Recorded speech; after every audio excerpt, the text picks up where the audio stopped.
Good morning students. सर्वांना दीपावलीच्या शुभेच्छा. दिवाळीच्या सुट्टीत पण त्या ठिकाणी आपण एक 9-10 मिनटाचा व्हिडिओ काढून अभ्यास करतोय, त्याबद्दल सगळ्यांचे त्या ठिकाणी अभिनंदन.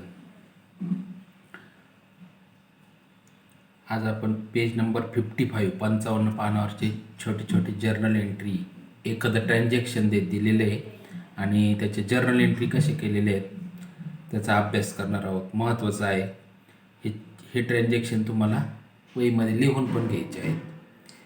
पान नंबर काल शिकवलेले 54 वर्ष GST लिहून घ्यायचं नाही. ते फक्त आपलं एक सहज कोणत्या याच्यात किती टक्के 0% कशाला GST तेवढं पाहायचं, लिहायचं नाही.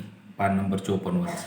55 वर्ष आज जे शिकवणार आहे ते मात्र तुम्हाला लिहायचं आहे. पहा, purchase laptop from Jalaram and company worth ₹50,000. 50,000चा लॅपटॉप खरेदी केला ॲट 18% GST. आता GST माहीत झालं तुम्हाला, goods and service tax 18%. And amount paid by cheque, आणि जे पैसे आहेत ना ते चेकने दिलेले आहेत. पहा, कॉस्ट ऑफ लॅपटॉपची किंमत दिलेली आहे 50,000, 50,000. नंतर C म्हणजे सेंट्रल, केंद्राचा central goods and service tax एकूण 18%, तर 9% करायचे. 9% म्हणजे टोटल 18 होतील. पहा, यस म्हणजे स्टेट, राज्याचा state goods and service tax 9%, असे 9 + 18 होते. पहा, मग पहा याच्या त्या ठिकाणी 50,000च्या तुम्ही त्या ठिकाणी 18% काढू शकता. 50,000च्या 18% तुम्ही GST काढू शकता. कॅल्क्युलेशन सगळ्यांना येईल. 18% कसं काढायचं आहे लक्ष द्या. पहा, हे 50,000 आहे. 18/100, हे 2 शून्य गेले, हे 2 शून्य गेले, म्हणजे 500ला 18ने गुणायचं आहे. 18×5 = 90, 90 आलं. याचे 2 करायचे, 9% आणि 9%. हे येतील 4,500, हे येतील 4,500. पास हे केले 4,500 आणि हे 4,500. टोटल आता किंमत म्हणजे आपल्याला लॅपटॉप केवढ्याला पडला 59,000. GSTमुळं 9,000 किंमत वाढली. पहा, 50,000चा आपल्याला 59ला पडला. आता हे आपण काल जर्नलचं फॉर्मॅट पाहिलं ना, त्याच्यात कसं लिहायचं. पहा, डेट, पर्टिक्युलर्स, हे लेजर फोलिओ म्हणजे पेज नंबर असतं. हे सध्या तसं छोटंसं आखून ठेवायचं, काही लिहायचं नाही. त्यानंतर डेबिट अमाऊंट रुपीज आणि credit amount rupees. Journal entry कशी केली. पहा, आपण लॅपटॉप खरेदी केला, आपल्याकडे लॅपटॉप आलेला आहे. डेबिट व्हॉट कम्स इन या नियमानुसार लॅपटॉप अकाउंट डेबिट 50,000. त्यानंतर हे जे CGST आणि SGST आपला तोटा आहे. मग आपल्याला नॉमिनल अकाउंटचा नियम माहिती आहे, डेबिट एक्सपेन्सेस अँड लॉसेस, म्हणजे खर्च आणि तोट्यांना डेबिट द्या, म्हणून याला पण डेबिट दिले. पहा, input CGST account debit 4,500, input SGST account debit 4,500, to bank account 59,000. याची टोटल करायची. डेबिटची टोटल आणि क्रेडिटची टोटल सारखी आली पाहिजे. पहा, 59,000 हे डेबिट आणि हे क्रेडिट. याला म्हणायचं जर्नल एंट्री. आणि कौसामध्ये जे ट्रान्झॅक्शन होतं त्याचं शॉर्टमध्ये लिहायचं, त्याला नॅरेशन म्हणतात. पहा, being purchase laptop by cheque at 18% GST. अशा पद्धतीने याला म्हणायचं जर्नल एंट्री. अशी नोंदवायची नियमानुसार. आता इथं बँकेला का क्रेडिट दिलं, कारण पैसे गेलेले आहेत आपल्याकडचे, नाही का. क्रेडिट व्हॉट गोज आउट, म्हणून इथं टू बँक केलेलं आहे, बँकेला क्रेडिट दिलेलं आहे. या तिघांना का डेबिट दिलं, लॅपटॉप आपल्याकडे आला, डेबिट व्हॉट कम्स इन, आणि हा तोटा आहे आपला, म्हणून डेबिट एक्सपेन्सेस अँड लॉसेस म्हणून याला डेबिट दिलं. आणि याला क्रेडिट, हे 2 म्हणजे क्रेडिट असतं, हे डेबिट असतं डेबिटचं, आणि हे 2 म्हणजे क्रेडिट असतं. याला का क्रेडिट दिलं, क्रेडिट व्हॉट गोज आउट, बँकेतले पैसे गेले, चेकने पैसे दिले. त्यानंतर दुसरं ट्रान्झॅक्शन हे लिहून घ्यायचं वहीमध्ये. त्यानंतर दुसरं ट्रान्झॅक्शन पहा, sold motor car for ₹1 lakh at 28% GST and amount received by cheque. 1,00,000च्या 28% काढायचे. 28% काढायचं म्हणजे 28,000, 1 पॉईंट कट करायचा. ही 2 पॉईंट कट करायची, समजा 28/100 करायची. 1,00,000 गुणिले 28/100 हे 2 शून्य कट केले का 1,000 गुणिले 28 28,000. 28,000ची 14 आणि 14 14 करायची.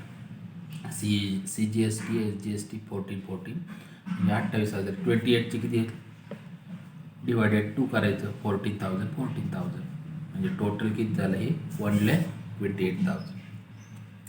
आता मोटर कार विकलेली आहे पहा. विकल्यानंतर आपल्याकडे पैसे आलेत आहे की नाही, डेबिट वॉट कम्स इन, म्हणून बँक अकाउंट डेबिट 1,28,000.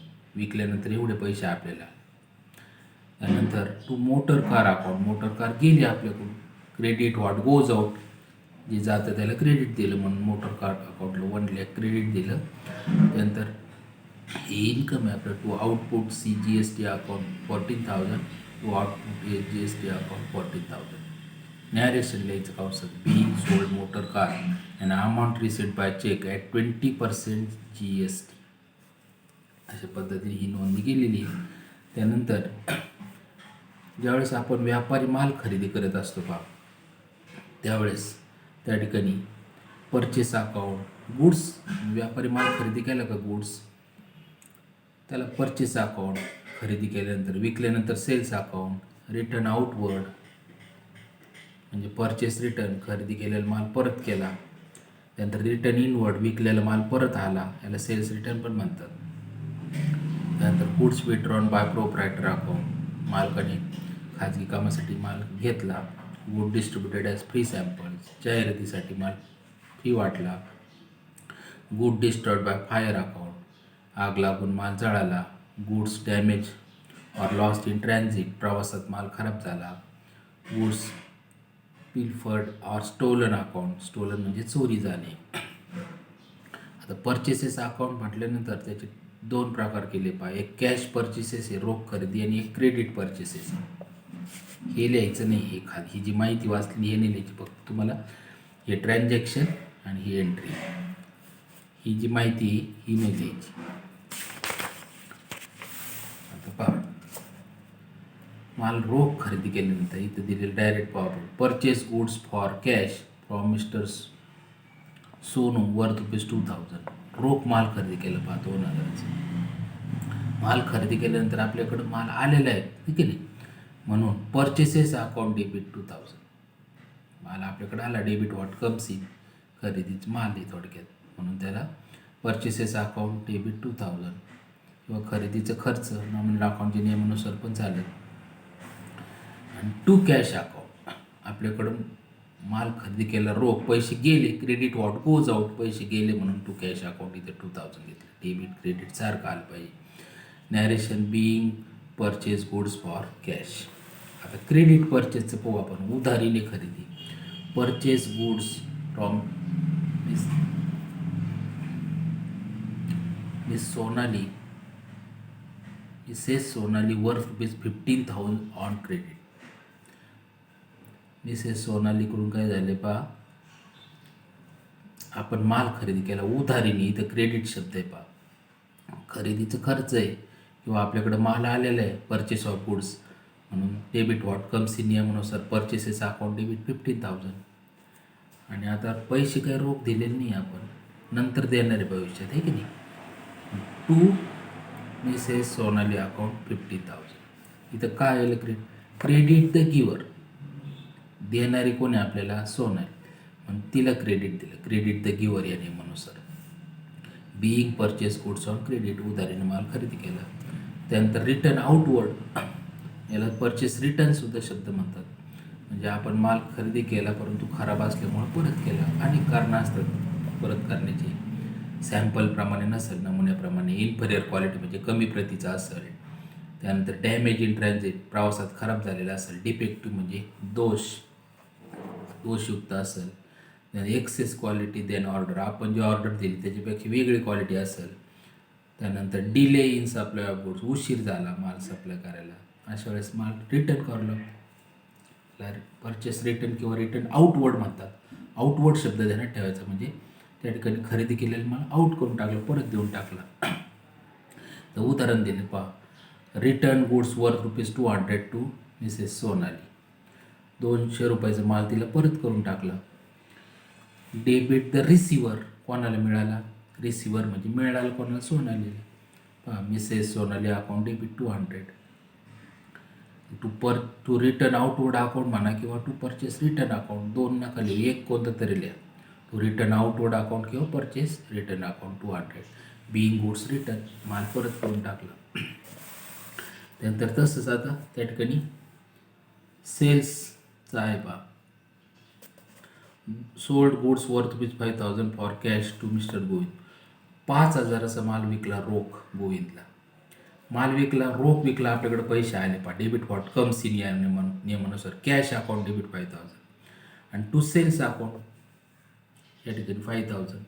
ही विक्री आपलं उत्पन्न आहे आणि नॉमिनल अकाउंटचा नियम क्रेडिटचा माहिती आहे तुम्हाला सगळ्यांना. टू म्हणजे क्रेडिट इन्कम्स अँड गेन्स. विक्री आपलं उत्पन्न आहे. Being sold goods for cash to mister Govind. त्यानंतर क्रेडिट सेल्स, उधारीने विक्री. Sold goods to mister Govind for ₹30,000. 30,000चा माल विकला आहे. पाहता माल कोणाला मिळाला आहे? गोविंदला. डेबिट द रिसिवर, मिळाला गोविंद, मिळणाऱ्याला debit. Mister Govind account debit 30,000. To sales account, विक्री उत्पन्न आहे आपलं. नॉमिनल अकाउंटचे नियम credit incomes and gains 30,000. Being goods sold on credit. त्यानंतर रिटर्न इनवर्ड आहे. आता विकलेला माल परत आला, त्याला सेल्स रिटर्न पण म्हणतात पहा. Govind return goods worth ₹8,000 out of goods of ₹30,000 purchase by. 30,000चा जो केला तर त्यांनी 8,000चा परत केला.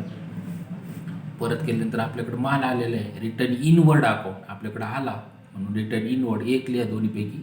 सेल्स रिटर्न अकाउंट लिहा किंवा return inward account debit 8,000. Credit the giver, देणारा गोविंद आहे.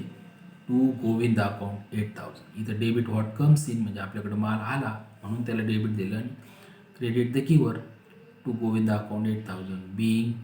Being sold goods return by Govind. अशा पद्धतीने आपण हा एवढा भाग आज लिहून काढा. पुढच्या तासाला आपण पुढचा घेऊ.